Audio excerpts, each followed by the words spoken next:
So as some of you know, I love the local coffee scene here in Barcelona. But I've heard so many great things about the Italian coffee that I thought I'd set out on a bit of a search to find the classic Espresso Italiano. And this place right here looks pretty promising, so let's go check it out.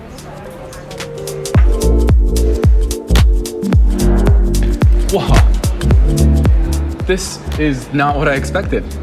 I think we're in Italy. I think this is Rome. This is exactly what I was looking for, even though it wasn't what I expected. Let's go find that traditional Italian espresso.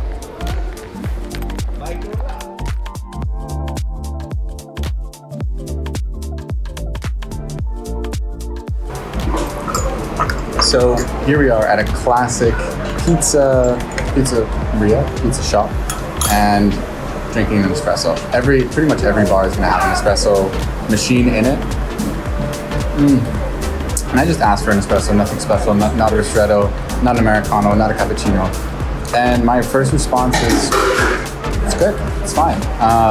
Obviously it's a little bit on the darker side, has some of those woody notes to them, but here much more on the sweet side. It's more sweet nuttiness coming out of this. I think they just tend to make it a bit stronger, but I'm gonna ask the barista what her tip for getting a great Italian espresso would be here.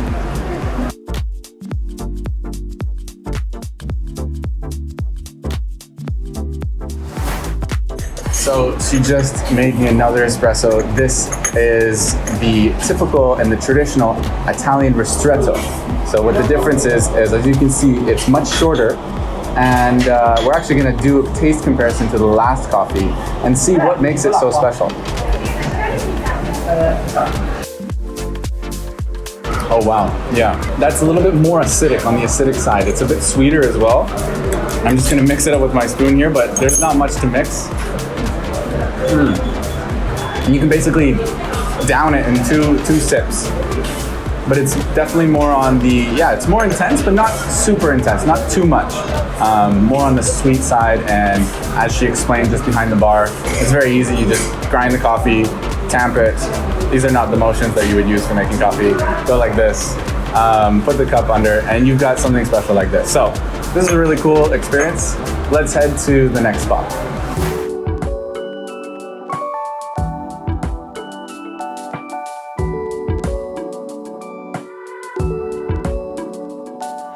Okay, everyone, we just found the jackpot here. This is Caflicor, or ¿cómo se dice? Licor de café. Licor de café, aquí in Italia. Well, I don't know how to say it in Italian. We're from Barcelona, so.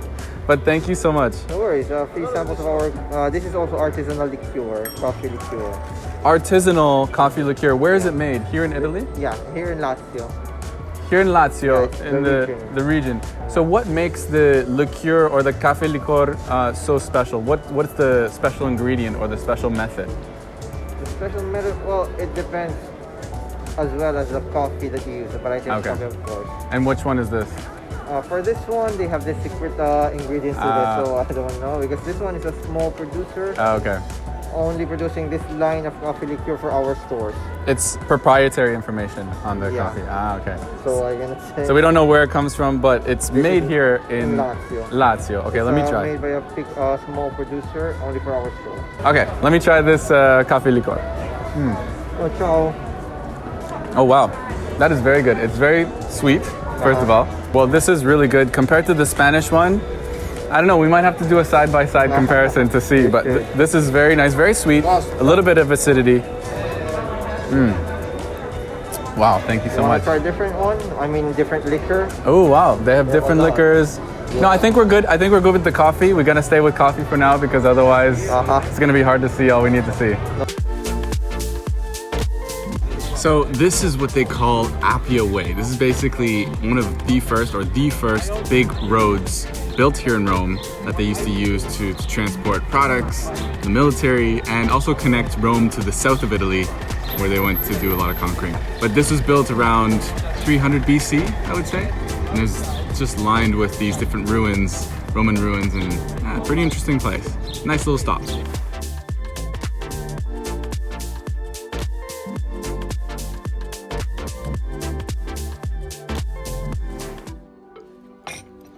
So today we are popping in at Fax Factory. It is my first specialty coffee shop visit here in Rome. I visited a few other cafes, some more traditional ones, some more touristy ones. And as you know, I ordered a regular espresso and also a ristretto. So that's exactly what I did today, but with a twist. So this is a ristretto with their signature blend. So that's an Ethiopia, Brazil, gives it, it's very different from the traditional ristretto, but same idea, shorter ratio. So this is very good. It's very classic flavor, of course, but with that specialty twist and that Ethiopia that really brings out some of those brighter notes to balance the Brazilian. It goes very well with milk. And as Gaia was explaining to us, it was a little bit of a transition when they first opened this place to introduce specialty coffee to the local community. This is a common challenge for any sort of specialty coffee shop owners moving into a new place. So now I'm going to try what is kind of on the other side of the spectrum. This is a double espresso, which is not common here in Italy. And this is a Peru single origin, roasted actually by Cocora, which is a roaster out of Malaga back in Spain. So they have a few Italian roasters on the shelf as well as Spanish roasters. So it's really nice to see sort of that mix in there. But this is a Peru, and Gaia was able to brew a double shot up for me, just depending on whatever coffee I wanted. So that's really cool. That is really, really good. That is very balanced. Great in espresso. To me, it really tastes like it's got a lot of cacao in there, but even more acidity. I don't even know what to equate that to, but it is, very nice, bright, acidic, but not too much. It has a really great sort of rounded balance right in the cup. I imagine that also goes really nice with some milk, but probably better this one, the blend that I was talking about. So, super excited. Gaia gave some really, really great information about the contrast between the traditional Italian coffee and espresso and the culture there, and how the new sort of more modern specialty coffee movement is coming to Rome and coming to Italy as well. But this is really great, and this spot is super cool. So. Porque en la cultura italiana le gusta muchísimo el café más duro, más intenso, más negro. La robusta, después amarga por el demasiado tostado, es así, pero al italiano le gusta así con muchísimo azúcar adentro. Azúcar y a veces sí. Leche. Y leche. En Italia, cuando se pide un ristretto es porque ya ha tomado 5 espresso por el día y quiere otro, y tiene demasiada cafeína, y allora hacemos un ristretto. ¿Qué es la diferencia? ¿Cantidad de café? El café es lo mismo, la ratio es diferente. Bueno, sí, aquí el espresso normal es por 25-26 segundos, un ristretto puede ser un 15-20.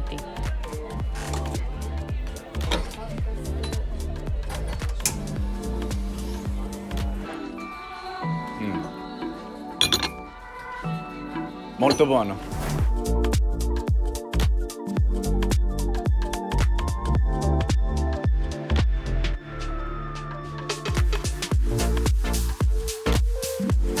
So, made it into pouring happiness. They just made me a really quick shot of their signature espresso. I'm gonna let Valerio explain that to you in just a few moments. He's preparing a coffee, but it is a blend of 5 different coffees to reach a really nice balance, is what they told me. And wow, that is very good. That is a nice blend. I'm sure it goes very well with milk, no? Yeah. With latte? And the cappuccino, yeah. Cappuccino. This is a great espresso for cappuccino.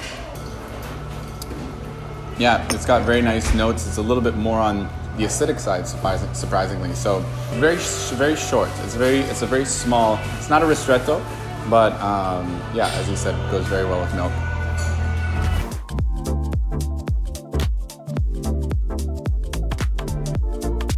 Well, Valerio, nice to meet you. Well, nice to meet you. Thanks for having me here. Yeah. Pouring happiness. So you just poured us 2 cups of happiness here. Yeah, sure. That's Two how cups we of do happiness. all day. So we are brand new, like 1 month old.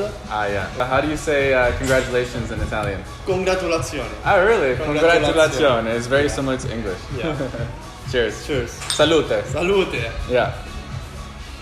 So tell me a little bit about this coffee. It's a Cuba. Yeah, it's a Cuba Serrano. It's roasted by our friend of T68. Okay. It is a roastery in Civitavecchia, near Rome, that support us to roast our coffee. Yeah. So this is one of our specialties, a Cuba Serrano. Okay. And we have also a Kenya Masai double A.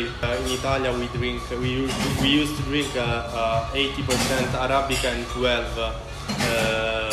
Robusta. Robusta, okay. The espresso blend. So But that's more traditional Italian style, is having a little bit of Robusta in there.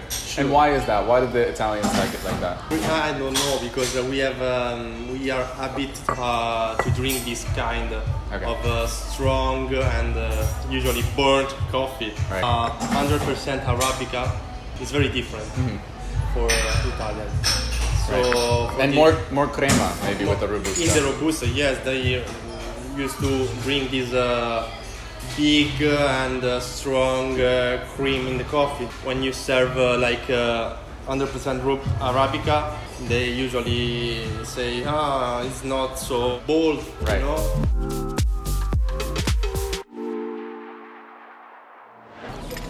So we did one quick stop at this nice little cafe, very close to the Coliseum. As you can see, I got this beautiful salmon bagel. It's a very big bagel, Italian bagel, but also a ristretto. And so we asked behind the bar, we wanted to find out what makes the Italian espresso so special. Like what makes it unique?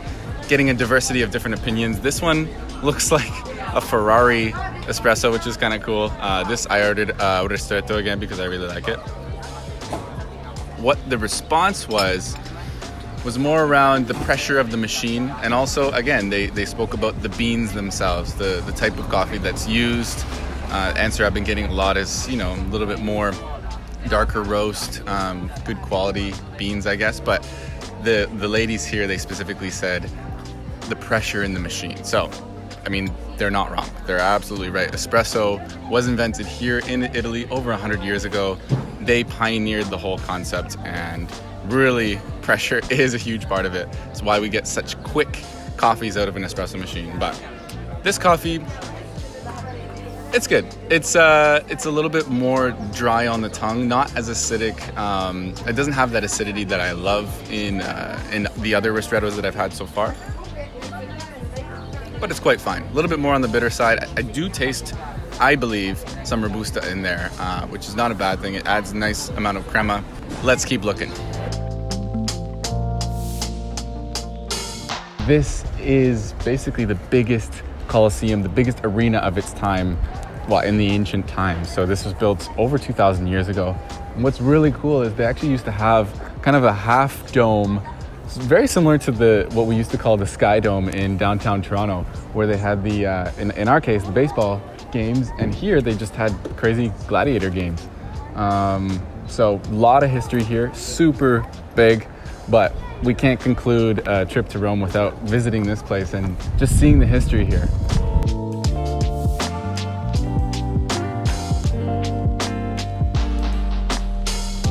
So here we are, our last stop of this Rome coffee tour. This is Faro. Faro is one of the first specialty coffee shops here in Rome. They've been at it for 4 years in this location, and we just got a beautiful pour over of a Colombian, natural, sort of anaerobic process, and it smells very winey. But anyways, this place is super cool. I'm gonna try this coffee once it cools down a little bit.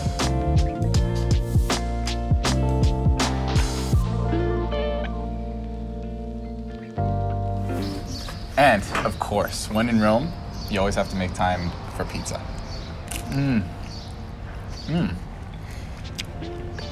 And like coffee, they really take it seriously here. So in conclusion, what I found was the traditional Italian espresso really comes down to the types of beans that you're using, the pressure of the machine, really good espresso machine. And also, you know, it's a matter of taste, really, at the end of the day. For me personally, I preferred the ristretto because when it came to traditional Italian style espresso, I felt like it brought a lot more of those sweet notes, acidity, and I really like that. But with that being said, there is a specialty cafe scene really booming here in Rome. A handful of really great specialty cafes, bringing in some single origins, some really good blends as well, pour overs, and really just introducing the local culture to a new way of drinking a drink that they already really know and love. So if you really love Italian style coffee, let me know by giving this video a like, and I want to hear from you. I want to know, where would you like me to go next? Which country or which city would you like me to explore coffee in? Leave it down in the comments. I'd love to hear from you. And that reminds me, I still need to figure out how to get back to my city, to Barcelona. How am I going to do that? Well, I'll see you there, hopefully.